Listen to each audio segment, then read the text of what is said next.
Hello and happy Thursday to you lovely creative superheroes. This is Allison. You have probably seen the colorful graphic at the top of the group, but every single week at 1 p.m. Central on Thursday, I stop in for coffee talk, where I chat with you guys about a new topic every single week geared towards helping you build a profitable blog and business. And it's been really fun. This is our third ever official installment, so super excited. If you have missed any of them, you can view them all by simply going to, there's a little search bar at the top of the group, and you can just search hashtag coffee talk, and all the other videos are gonna come up. Last week we talked about how to come up with an effective blogging strategy, which was really juicy. Heard a lot of stuff from you guys that was really awesome.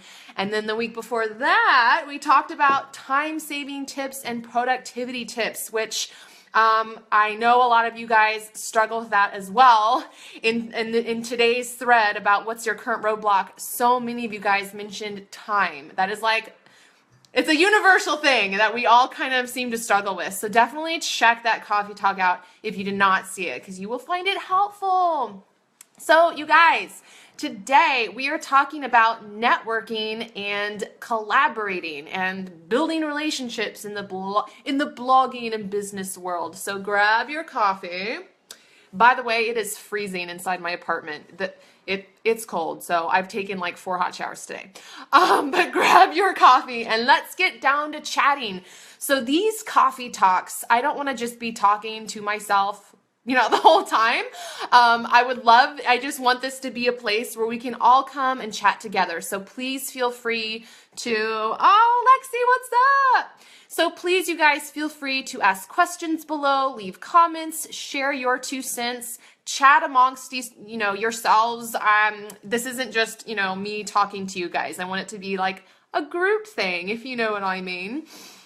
What is up? Yay, you made it live! Don't forget to drink some of your coffee. I have a gigantic mug of coffee, ready to go.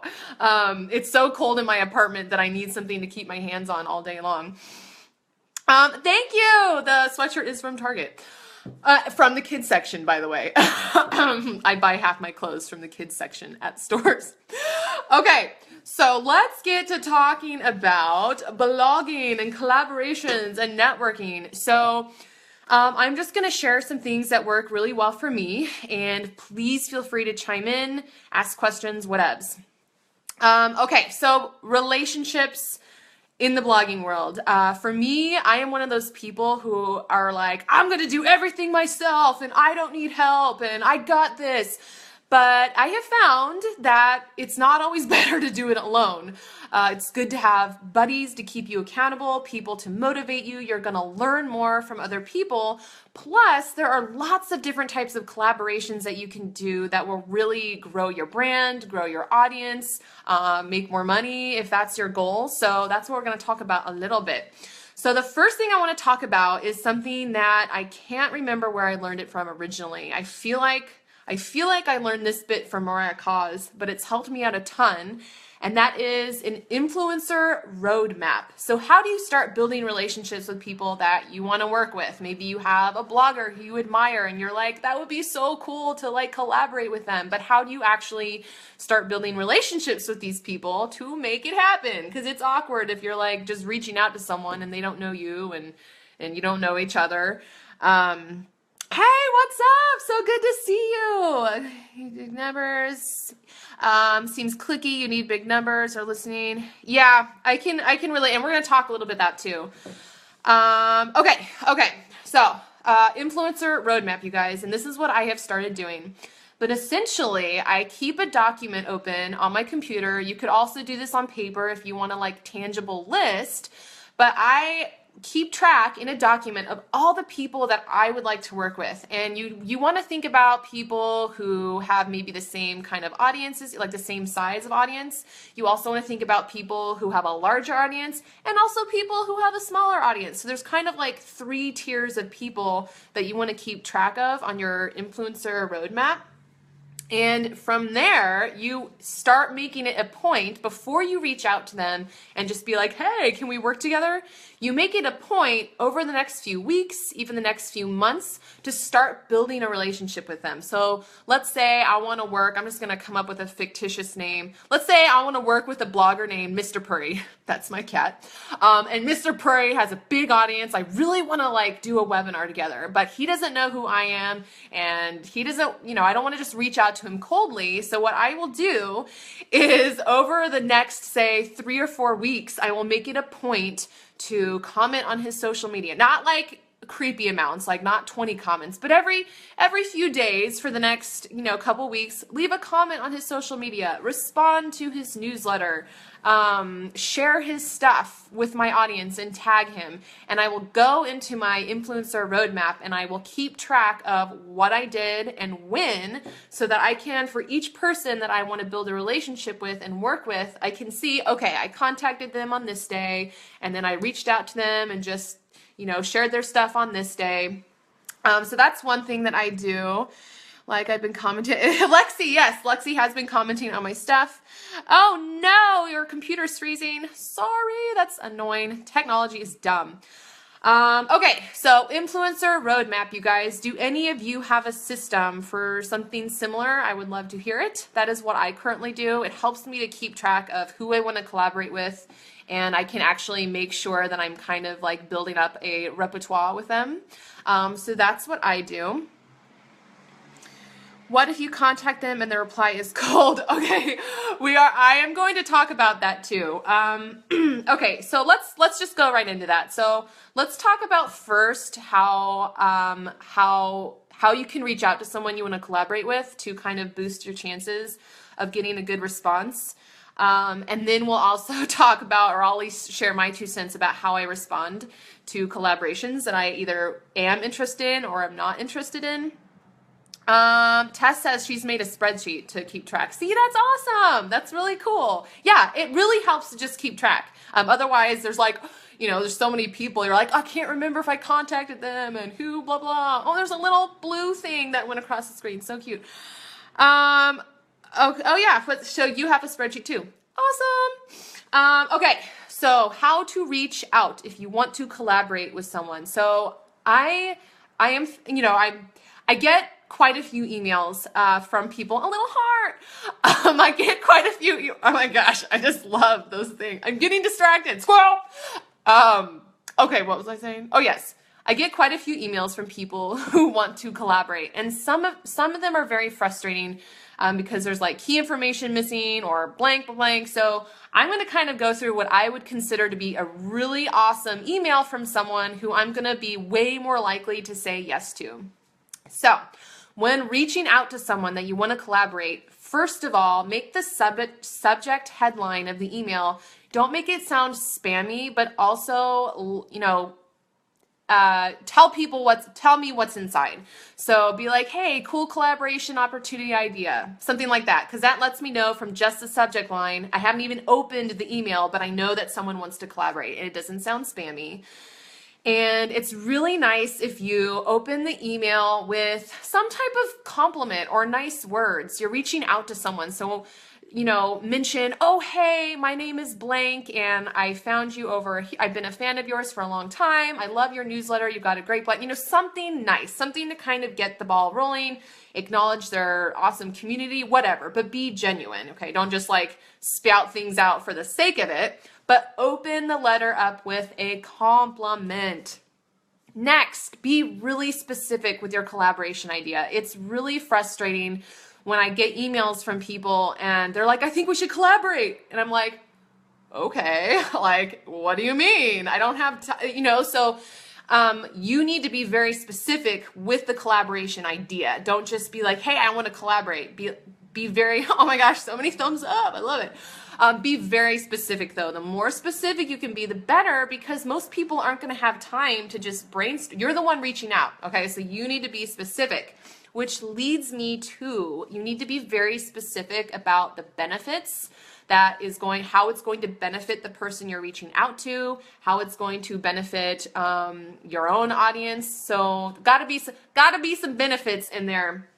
Also, link to your stuff. So if you are mentioning things, be sure to link to those for the person to check out. Also, be sure to link to your website. I cannot tell you how many letters I get from people who want to collaborate. I don't know who they are, and they haven't left me a link to their website. So that's really frustrating. Oh, good point. Oh, yes, thank you.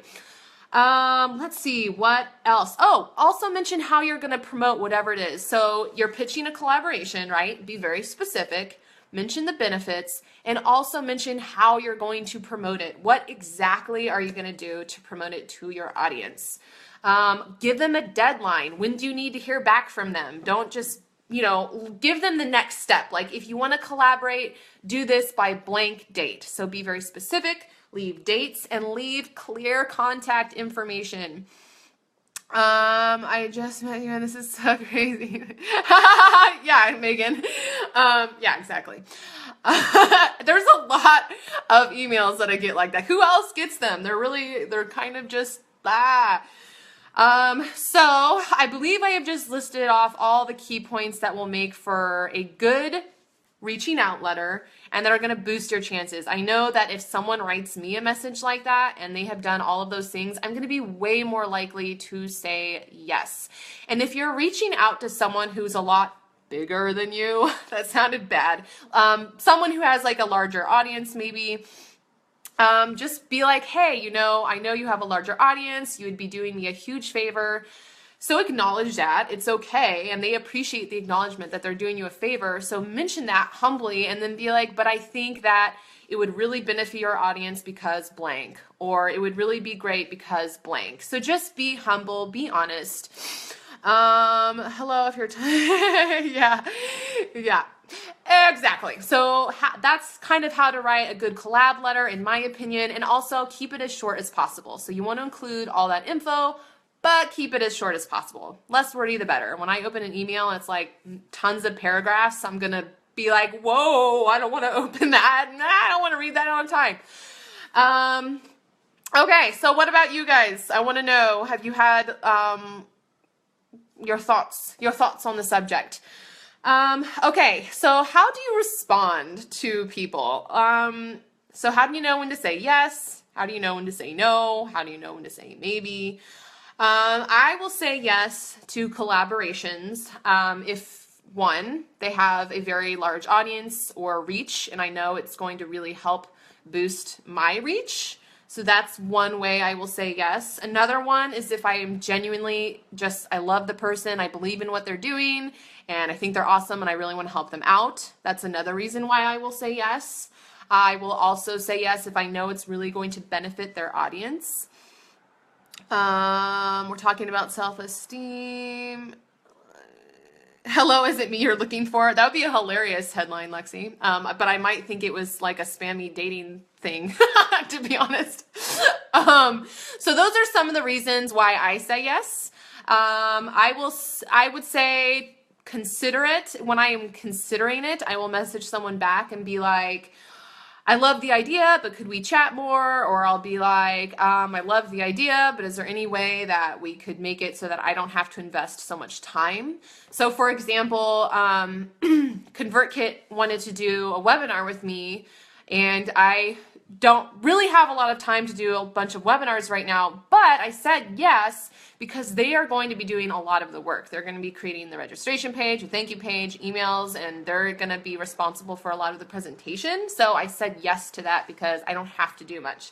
Reasons to say no to promotions. So if you're ever like, I don't know if I should say yes, or I don't know if I should say no, hold on, I want to see what people are saying. I'm cheating. I'm teaching one of my best friends to build a blog for herself. Instant collaboration. Yes, Tess, I love it.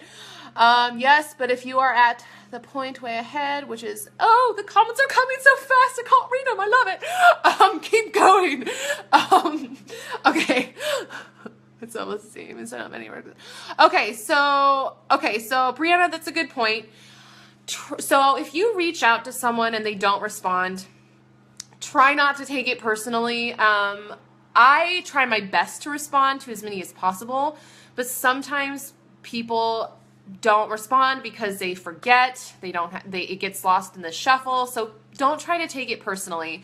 And on that note, if you reach out to someone and you don't hear back from them, it is totally okay to follow up. I am grateful when people follow up with me. If they reach out and I forget to get back to them, I'm like, thank you for following up because I meant to get back to you and I didn't. So I would say if you don't hear back from someone in maybe like a week, then follow up. Follow up. If you don't hear back from them again, wait another week or two and maybe a third follow-up, but that is definitely it. I would say one follow-up is great, a second follow-up is acceptable, but beyond that, if you've written them 3 times and they have not responded, then don't keep asking. But don't take it personally when people don't respond. A lot of times people just don't have time or they mean to, and things like that. Okay, but back to what I was saying. So if you're not sure if you want to collaborate with someone, some good indicators of when you should say no are, does the person give you an icky feeling? Like when you open their message, do you just get that like, ugh, like this, I don't know, it feels off, whether it's the person or the idea? That's a good reason to say no. If it seems unfair, if the collaboration they're presenting seems unfair, that's a good reason to say no. If your schedule is just crazy and you don't have time, that is a very valid reason to say no. I have been running my own business for 7 years, and one of the most important things I learned is the ability to say no. You can't do everything. So it is to your benefit and theirs to say no if you genuinely don't have time. Also, if it's not your niche, if it's not your area of expertise, say no. Those are all great ways to say no. Yes, Jen. Yeah, it sucks when people don't reply. I mean, I've had people who don't respond. I mean, it happens to all of us. I reached out to several people who, I wanted to do webinars with, and nothing. Crickets. Total crickets. But, I moved on. It's fine. Maybe I'll reach out to them again in a few months.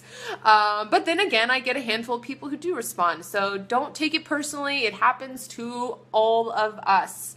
I mean, you said you will say yes if they have a big list and audience and think the sphere is why much smaller folks to reach out.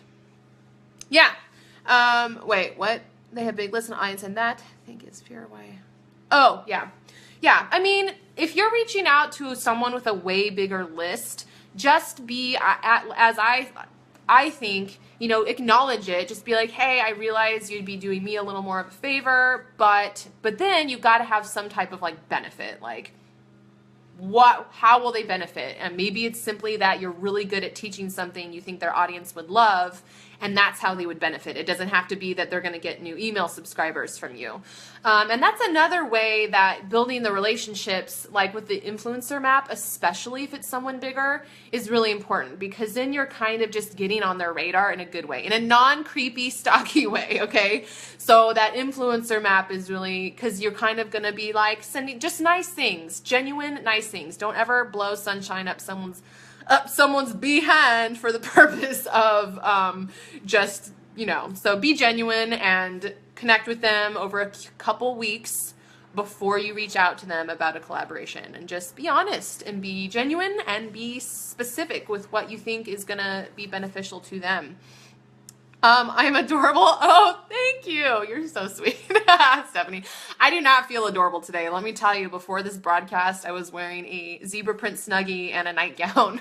I was like, I should probably put some clothes on before I talk to my group. Oh, the perks from working from home. It's like, I can't decide if it's good or bad that half the time I wear my PJs. Like, sometimes I have to force myself to get dressed, because I don't have to get dressed. I could work in my underwear all day long if I wanted. Do any of you guys have that problem? Just like working in your, skivvies?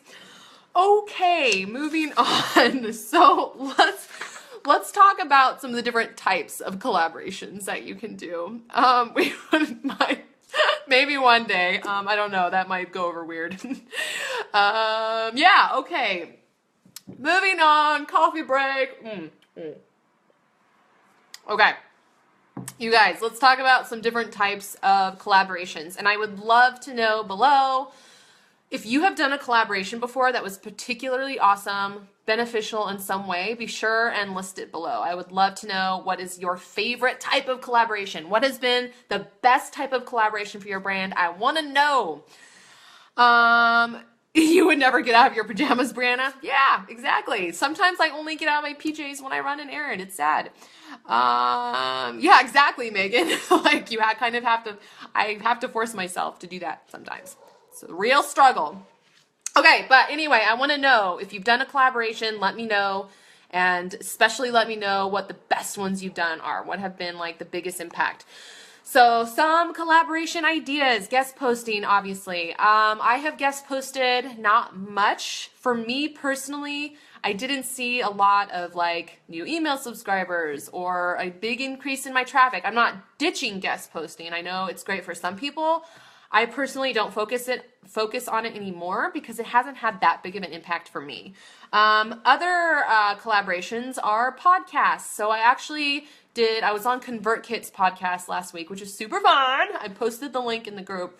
And that was actually really good. I got a lot of new subscribers. I got a lot of new opt-ins. So podcasts can be really good.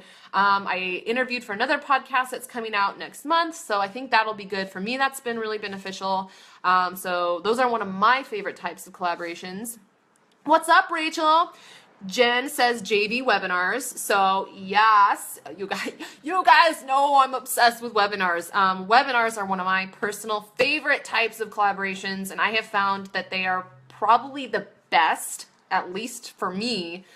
They've been the best at growing my email list the fastest. And my goal is to make money and also making money. So they are great for growing your email list. And if you're selling something, they are great for making money. So I am really passionate about webinars. You guys know this probably already. I talk about them a lot. So if you only do one type of collaboration, I really highly suggest webinars, especially if you're trying to build your list or sell stuff. A bunch of us donated products and auctioned it off for charity. Oh, that's awesome. So that's really cool. Yeah, Tess. So things like that are great collaborations. Giveaways can be really cool. I did a giveaway in July and I got about 1,500 email subscribers from that one giveaway over like a 2.5 week period. So again, giveaways can be really cool. They can grow your list really well. If any of you guys done giveaways, let me know.